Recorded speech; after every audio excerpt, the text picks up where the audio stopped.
আসসালামু আলাইকুম। হিসাব বিজ্ঞান প্রথম পত্র অনলাইন ক্লাস আপনাদেরকে স্বাগত। লকডাউনের কারণে আমরা অনলাইনে ক্লাস করতেছি। আজকে আমরা হিসাব বিজ্ঞান যে বিষয়টা নিয়ে আলোচনা করব, প্রথম পত্র হিসাব বিজ্ঞানের প্রথম পত্রের প্রাথমিক পর্যন্ত আমরা অঙ্ক করছিলাম। আজকে আমরা করব প্রাপ্য হিসাব চ্যাপ্টারটা নিয়ে। আমাদের আজকে চ্যাপ্টারটা হচ্ছে প্রাপ্য হিসাব সমূহের হিসাব রক্ষণ। প্রাপ্য হিসাব সমূহের হিসাব রক্ষণ অত্যন্ত গুরুত্বপূর্ণ চ্যাপ্টার। এটা জাবেদা ওয়াইজ চ্যাপ্টার। আমি বলছিলাম প্রথম থেকে যে আপনার এইচএসসি ফার্স্ট ইয়ারের যে বইটা আছে সেই বইটা এবং এইচএসসি সেকেন্ড ইয়ারের বইটার কিছু অংশ জাবেদার উপর নির্ভর করে। আপনি ভালো জাবেদা পারেন তো আপনি যে কোনো চ্যাপ্টারের অঙ্ক আপনার জন্য সহজ, কিন্তু আপনি জাবেদা কম পারেন তাহলে কিন্তু আপনার জন্য অত্যন্ত কঠিন হয়ে যাবে অঙ্কটা। তো আমরা যে চ্যাপ্টারটা করব এই চ্যাপ্টারটার নাম হচ্ছে প্রাপ্য হিসাব সমূহের হিসাব রক্ষণ। প্রাপ্য হিসাব সমূহের হিসাব রক্ষণ।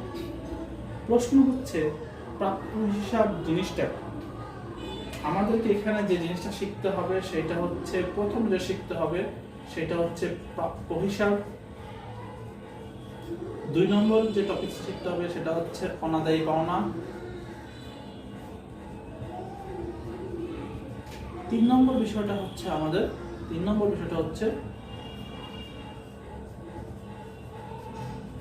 অনাদায়ী পাওনা সঞ্চিতি। অনাদায়ী পাওনা সঞ্চিতি, এই 3টা বিষয় যখন আমরা পারবো আমরা এই চ্যাপ্টারের অঙ্ক খুব শীঘ্রই খুব সহজেই করতে পারবো। নিহিত নিয়ম দেখতে পারবো। তো প্রথম প্রশ্নটা হচ্ছে প্রাপ্য হিসাব সমূহের হিসাব রক্ষণ। এখানে আমাকে 3টা বিষয় করতে হবে। প্রথমটা হচ্ছে হিসাব, প্রাপ্য হিসাব, অনাদায়ী পাওনা, অনাদায়ী পাওনা সঞ্চিত। প্রাপ্য হিসাব, অনাদায়ী পাওনা এবং অনাদায়ী পাওনা সঞ্চিত। প্রথম যে বিষয়টা আছে সেটা হচ্ছে প্রাপ্য হিসাব। প্রথম যে বিষয়টা আছে সেই বিষয়টা হচ্ছে প্রাপ্য হিসাব। প্রাপ্য হিসাব বিষয়টা কি আগে আমরা তা বুঝি। প্রাপ্য হিসাব বিষয়টা কি আগে আমরা তা বুঝি। প্রাপ্য হিসাব হচ্ছে ধারে মাল বিক্রয় বা সেবা প্রদান করার ফলে, ধারে মাল বিক্রয় বা সেবা প্রদান করার ফলে যার কাছ থেকে আমি টাকা পাওয়ার কথা ছিল কিন্তু সে আমার টাকাটা দেয় নাই তাকে প্রাপ্য হিসাব বলে। ধারে মাল বিক্রয় করার ফলে যার কাছ থেকে আমার টাকা পাওয়ার কথা ছিল কিন্তু সে আমার টাকাটা দেয় নাই তাকে প্রাপ্য হিসাব বলে। তাহলে প্রাপ্য হিসাব কি? সহজে মাল বিক্রি করছি, টাকা পাওয়ার কথা ছিল, উনি আমার টাকা দেন নাই, ওনার জন্য উনি আমার সম্পত্তি, ওনার নাম হচ্ছে প্রাপ্য হিসাব। আশা করি আপনারা খুব সহজে বুঝতে পারছেন প্রাপ্য হিসাবটা তাহলে কি। প্রাপ্য হিসাবটা হচ্ছে যার কাছে আমি মাল বিক্রি করছি, টাকা পাওয়ার কথা ছিল, উনি আমার টাকা দেন নাই, পরে দিবেন, কিন্তু ওনার জন্য ওনার নামটা আমি যে হিসাবে সংরক্ষণ করে রাখছি সেইটা হচ্ছে প্রাপ্য হিসাব। 2 নম্বর বিষয়টা হচ্ছে কি? 2 নম্বর বিষয়টা হচ্ছে অনাদায়ী পাওনা। অনাদায়ী পাওনা কি? অনাদায়ী পাওনা হচ্ছে যে টাকাটা আমি পাওয়ার কথা ছিল ওই টাকাটা পাই নাই বা বকেয়া হয়ে গেছে। যে পাওনাটা পাওয়ার কথা ছিল উনি আমার টাকাটা দেন নাই বা উনি এই টাকাটা দিবেন না, এই জিনিসটা যেটাকে বলা হয় অনাদায়ী পাওনা। অর্থাৎ যে পাওনাটা আদায় করা সম্ভব না, যে পাওনাটাকে অনাদায়ী হয়ে গেছে, যে পাওনাটা আদায় করা যাচ্ছে না, সেটা হচ্ছে অনাদায়ী পাওনা। তো অনাদায়ী পাওনা বিষয়টা কি? অনাদায়ী পাওনা হচ্ছে আমরা যে টাকাটা পাওয়ার কথা ছিল। থার্ড গুরুত্বপূর্ণ বিষয় হচ্ছে অনাদায়ী পাওনা সঞ্চিতি। যেহেতু আমি জানি যে আমার কিছু কাস্টমার আমার টাকা দিবে না, তো সেহেতু আমি নিজের কিছু ইনকাম থেকে কিছু টাকা আমার ঘাটতি, আমার নিজের এই পাওনা ঘাটতিটা পূরণ করার জন্য নিজে একটা সঞ্চয়ের তহবিল করে রাখি। এই তহবিলটা হচ্ছে ভবিষ্যৎ ভাতা তহবিল, ভবিষ্যৎ তহবিল। এই তহবিলটা আমি করে রাখছি যাতে আমার মাস শেষে বা বছর শেষে আমাকে প্রচুর টাকা খরচ না দেখা, প্রচুর টাকা ক্ষতি না দেখা, এই কারণে আমি অনাদায়ী পাওনা সঞ্চিতি হিসাবটা করে রাখবো। তো অনাদায়ী পাওনা সঞ্চিতি যে বিষয়টা আছে সেটা হচ্ছে অনাদায়ী পাওনার বিপরীতে রাখতে হয়। এটা একটা প্রতি হিসাব। অনাদায়ী পাওনার বিপরীতে অনাদায়ী পাওনা সঞ্চিতি ধরতে হবে। অনাদায়ী পাওনার যে টাকাটা আমি পাবো না, এই কারণে নিজের কিছু টাকা আমি সঞ্চয় করে রাখবো, কারণ আমি টাকা না পাইতে পারি, এই কারণে এটাকে বলা হয় অনাদায়ী পাওনা সঞ্চিতি। এখন আসেন আমরা যে গুরুত্বপূর্ণ বিষয়টা শিখবো, সেটা হচ্ছে এই প্রাপ্য হিসাব সমূহের হিসাব সংরক্ষণ জাবেদা কিভাবে দিতে হয়। মনে রাখবেন জাবেদা দেওয়াটা খুব একটা কঠিন বিষয় না, জাবেদাটা অত্যন্ত সহজ। তবে এখানের মধ্যে পদ্ধতি হলো দুইটা, একটা হচ্ছে প্রত্যক্ষ পদ্ধতিতে হিসাব রক্ষণ, আরেকটা হচ্ছে ভবিষ্যৎ তহবিল পদ্ধতি, ভবিষ্যৎ ব্যবস্থা পদ্ধতিতে হিসাব রক্ষণ। দুইটার জন্য জাবেদার সিস্টেম হচ্ছে দুই রকম, এবং এই দুই রকমের জাবেদা যদি আপনি শিখতে পারেন তাহলে আপনি যে কোনো অঙ্ক করতে পারবেন, যে কোনো অঙ্ক করতে পারবেন। তো আসেন আমরা জাবেদাগুলো একটু শিখি। তো আমরা প্রথম যে জাবেদা শিখবো সেটা হচ্ছে নর্মাল একটা জাবেদা। এটা প্রত্যক্ষ পদ্ধতি বা পরোক্ষ পদ্ধতি বা ভবিষ্যৎ পদ্ধতি সব পদ্ধতি কাজে লাগবে। সেটা হচ্ছে ধারে বিক্রয় বা সেবা প্রদান, ধারে বিক্রয় বা সেবা প্রদান, ধারে বিক্রয় বা সেবা প্রদান, ধারে বিক্রয় করছেন অথবা সেবা প্রদান করছেন। তো এক্ষেত্রে কি হবে? ধারে বিক্রয় করছেন অথবা সেবা প্রদান করছেন। এই ক্ষেত্রে আপনার জাবেদা হবে প্রাপ্য হিসাব ডেবিট, যেহেতু ধারে বিক্রি করছেন, সেবা আয় অথবা বিক্রয় হিসাব ক্রেডিট। তাহলে ধারে বিক্রয় জাবেদা হচ্ছে প্রাপ্য হিসাব ডেবিট, সেবা আয় বা বিক্রয় হিসাব ক্রেডিট। আপনি ধারে বিক্রয় করছেন, প্রাপ্য হিসাব ডেবিট, সেবা আয় বা বিক্রয় হিসাব ক্রেডিট। এটা হচ্ছে প্রত্যেকটার মধ্যে দিতে হবে, এটা প্রত্যক্ষ পদ্ধতি হোক আর পরোক্ষ পদ্ধতি হোক। আচ্ছা, দ্বিতীয় যে বিষয় সেটা হচ্ছে এখন আমরা দেখব প্রত্যক্ষ পদ্ধতিতে কিভাবে লিখতে হয়। প্রত্যক্ষ পদ্ধতি, প্রত্যক্ষ পদ্ধতিতে আমাকে যদি অনাদায়ী পাওনা ধার্য করতে হয়, আমাকে এখানের মধ্যে অনাদায়ী পাওনা ধার্যের জন্য আমাকে একটা জাবেদা দিতে হবে, এবং অনাদায়ী পাওনা ধার্যের জন্য একটা জাবেদা দিতে হবে, এবং অনাদায়ী পাওনা সঞ্চিতির জন্য অনাদায়ী পাওনা ধার্যের জন্য এবং অনাদায়ী পাওনার টাকা আয় সারাংশতে স্থানান্তরের জন্য জাবেদা দিতে হবে। প্রত্যক্ষ পদ্ধতিতে জাবেদা হচ্ছে দুইটা। প্রত্যক্ষ পদ্ধতিতে আমি আবার বলতেছি জাবেদা হচ্ছে দুইটা। প্রথম জাবেদাটা হচ্ছে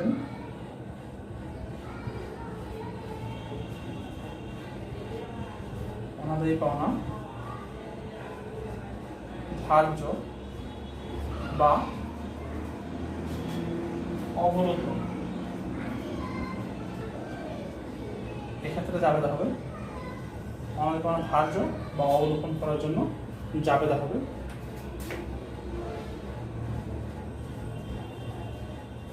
অনাদায়ী পাওনা হিসাব ডেবিট,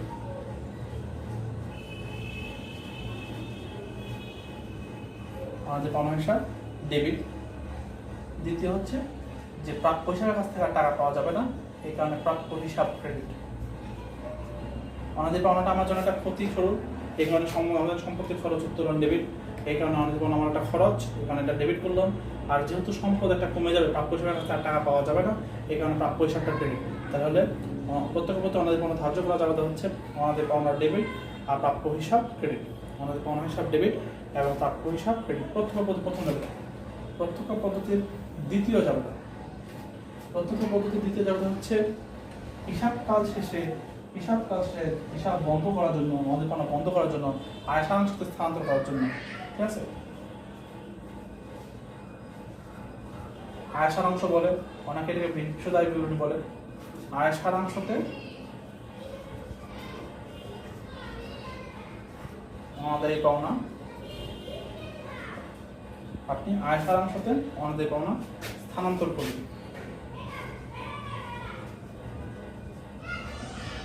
আর আপনি আয় সারাংশতে অনাদায়ী পাওনা স্থানান্তর করবেন, এই ক্ষেত্রে আপনার জাবেদা হবে, যেহেতু আয় সারাংশতে অনাদায়ী পাওনা স্থানান্তর করতেছেন, তাহলে আয় সারাংশ ডেবিট,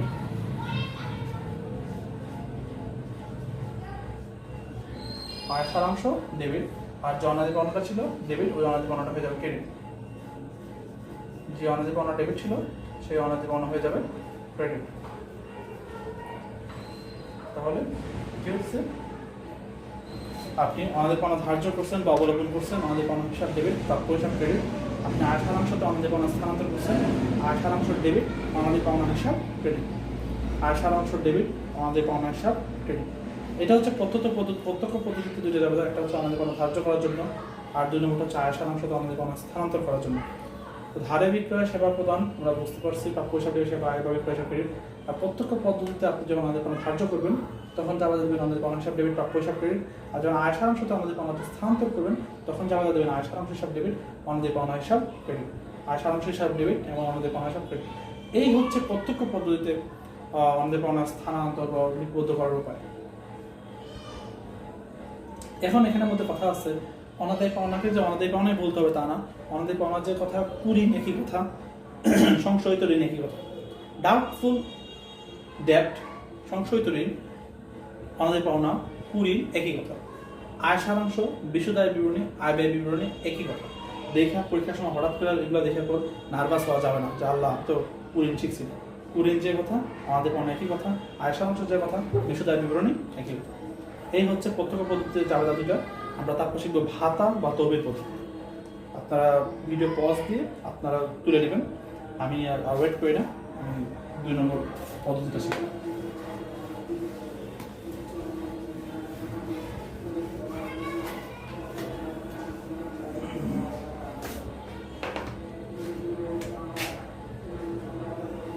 আমাদের 2 নম্বর তহবিলের পদ্ধতির নাম হচ্ছে ভবিষ্যৎ তহবিল পদ্ধতি।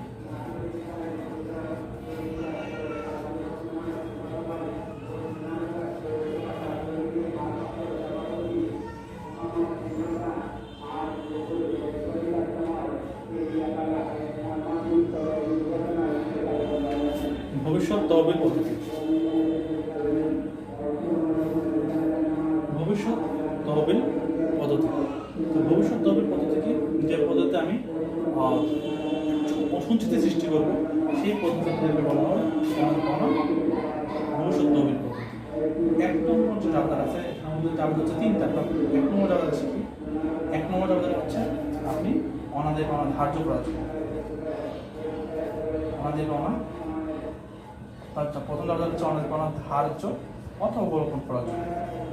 অনাদায়ী পাওনা ধার্য অথবা অবলোকন, অনাদায়ী পাওনা ধার্য অথবা অবলোকন।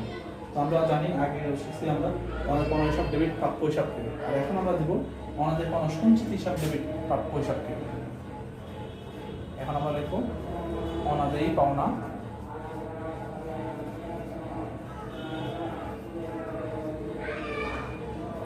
সঞ্চিতি ডেবিট আর প্রাপ্য হিসাব ক্রেডিট। তাহলে অনেক ধার্যের জন্য আলাদা হবে অনাদায়ী পাওনা সঞ্চিত হিসাব ডেবিট, প্রাপ্য হিসাব ক্রেডিট। 2 নম্বর বিষয়টা হচ্ছে যে অনাদায়ী পাওনা সঞ্চিতির টাকাটা যে আপনি বছর শেষে সৃষ্টি করবেন, বছর শেষে হিসাবকাল শেষে অনুমিত অনাদায়ী পাওনা সৃষ্টির জন্য যে অনুমিত আপনি অনাদায়ী পাওনা সৃষ্টি করবেন, অনাদায়ী পাওনা সৃষ্টির জন্য যাবে হিসাবকাল শেষে, সেটা অবশ্যই অনাদায়ী পাওনা সৃষ্টির জন্য, বছর শেষে অনাদায়ী পাওনা সৃষ্টির জন্য আপনি যে যাওয়া দেবেন সেটা হচ্ছে আচ্ছা অনাদায়ী পাওনা সৃষ্টির জন্য আপনি যাওয়া দেবেন। আপনি যদি অনাদায়ী পাওনা সৃষ্টি ডেবিট করে রাখছেন, আপনি এখন অনাদায়ী পাওনা সৃষ্টি কি করবেন, ক্রেডিট করবেন। আর অনাদায়ী পাওনাকে করবেন ডেবিট। আর অনাদায়ী পাওনা সঞ্চিতি নামে কোনো এন্ট্রি থাকবে না। তাহলে কি হলো, অনাদায়ী পাওনা ডেবিট, অনাদায়ী পাওনা হিসাব ডেবিট, আর অনাদায়ী পাওনা সঞ্চিতি ডেবিট ছিল, এই অনাদায়ী পাওনা সঞ্চিতি হবে ক্রেডিট।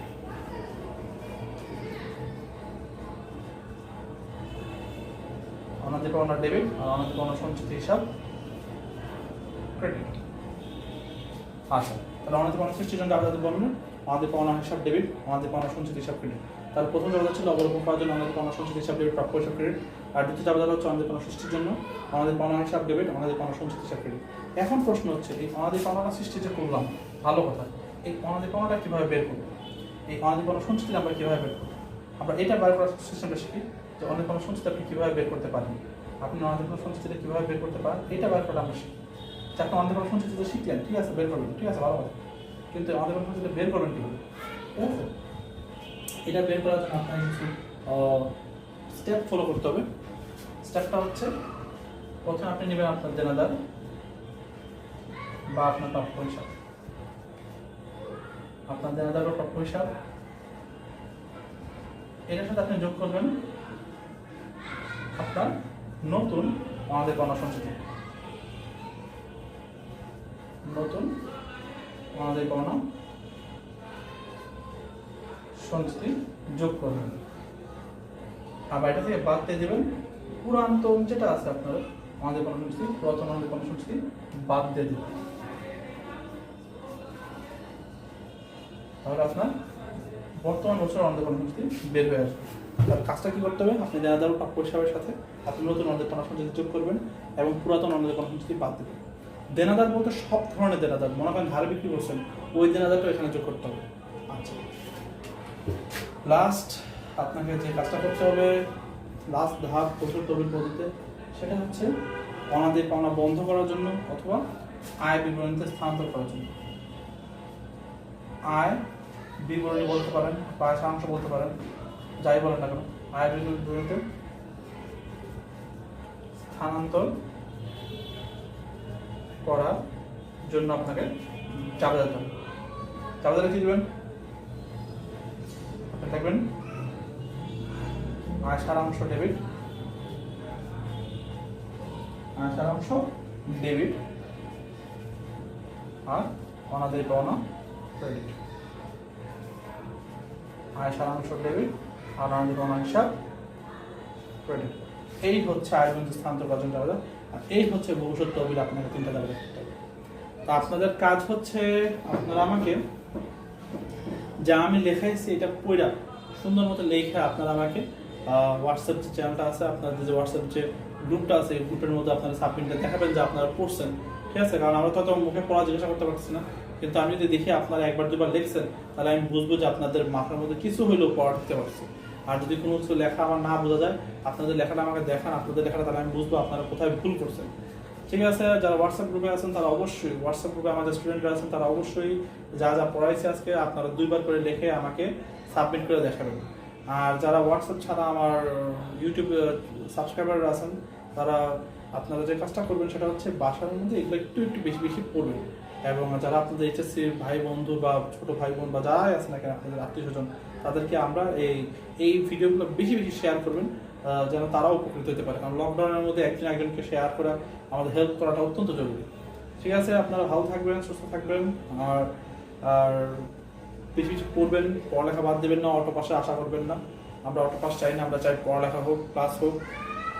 ঠিক আছে, দোয়া করবেন আমার জন্য, আমি আপনাদের জন্য দোয়া করি। ভালো থাকবেন, সুস্থ থাকবেন, আল্লাহ হাফেজ।